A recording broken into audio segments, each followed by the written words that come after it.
Bien, chers amis, nous sommes de retour pour parler de notre thème de ce jour, le rétroviseur. Alors, qu'est-ce que c'est que le rétroviseur? C'est juste un petit miroir à l'intérieur du véhicule qui sert à regarder à l'arrière. Mais son utilité n'a pas d'importance quand on est en conduite.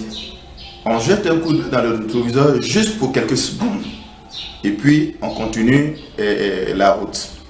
Alors, pourquoi ce parallèle-là du rétroviseur de la voiture au rétroviseur dans notre vie quotidienne?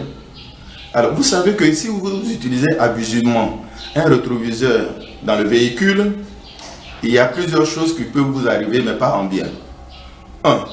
Vous rentrez en collision avec celui qui est en avant ou celui qui est à l'arrière, carambolage. Vous pouvez faire une sortie de route. Vous pouvez faire un accident grave. Donc, l'utilité du rétroviseur, c'est pour quelques secondes. Et on continue la route. Alors, dans notre vie, quel est notre rétroviseur que nous utilisons mal? C'est notre passé que nous ruminons. Notre passé malheureux, douloureux, que nous prenons plaisir ou par ignorance à vouloir coûte que coûte remuer cela.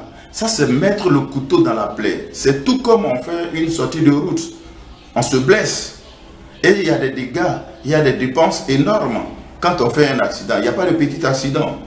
Alors, j'appelle le rétroviseur aussi dans notre quotidien les gens qui vont chercher dans leur passé des histoires récentes ou qui datent de très loin.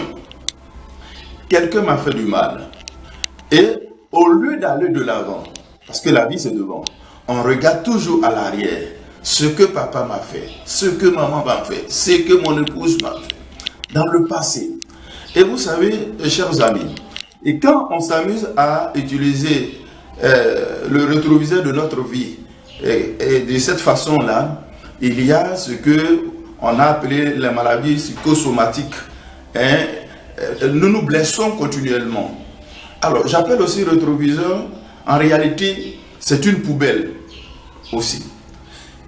Quand une poubelle est à un endroit précis dans la cour, même pas dans la maison, alors qu'il y a des gens qui prennent leurs problèmes du jour pour aller passer la nuit dans leur chambre, à veiller avec le problème, même pas une veillée de prière ou d'adoration à Dieu, mais à ruminer, tel ci m'a fait ci, tel ci m'a fait ça. Et de fil en aiguille, on commence à avoir des troubles de sommeil. On commence à avoir des insomnies.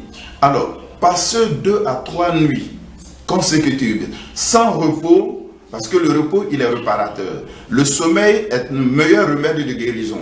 Et si vous vous privez pour une raison ou pour une autre, vous vous faites du mal. Mais vous ne faites pas de mal à celui qui vous a fait le mal.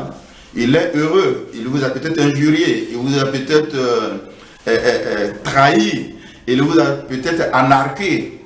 Mais justement, Jésus vient dire, remettez les dettes, pardonnez, c'est-à-dire la remise de dettes, pour que toi-même tu sois à l'aise dans ton corps, ton âme et ton esprit, pour que tu sois en bonne santé.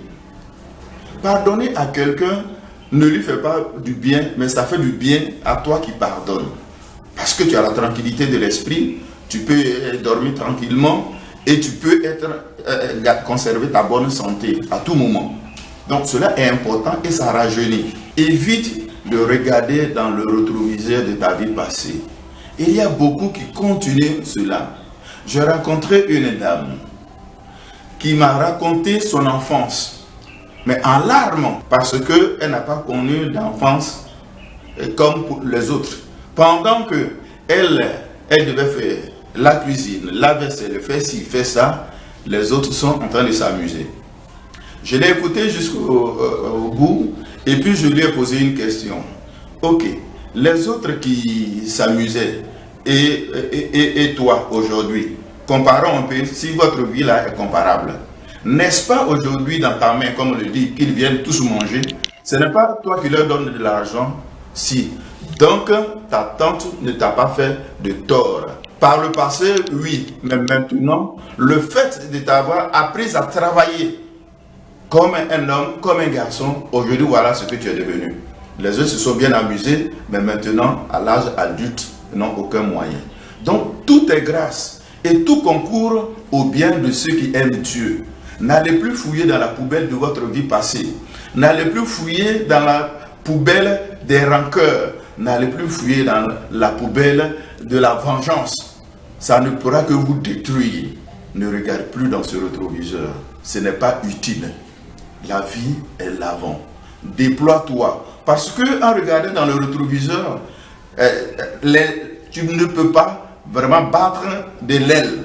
Il faut que tu laisses tomber cette charge qui te pèse et qui t'empêche de marcher.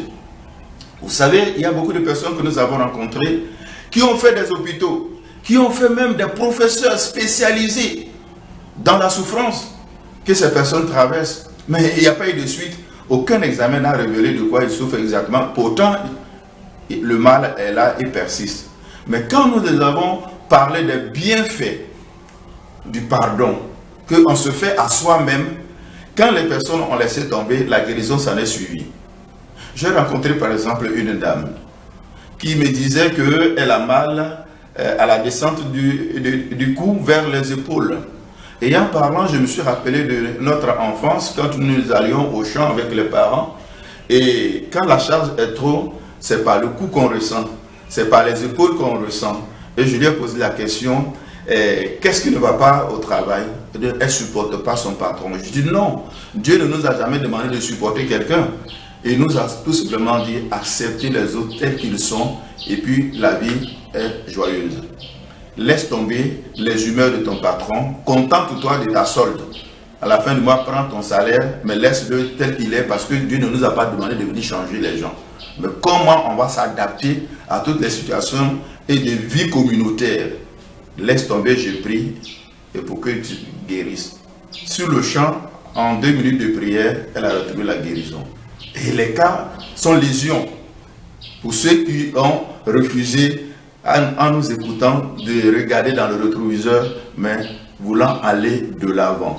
Et je t'invite à le faire toi aussi, qui m'écoutes, et que par la prière que tu vas faire, tu diras au Seigneur, je devrais accorder le pardon à X.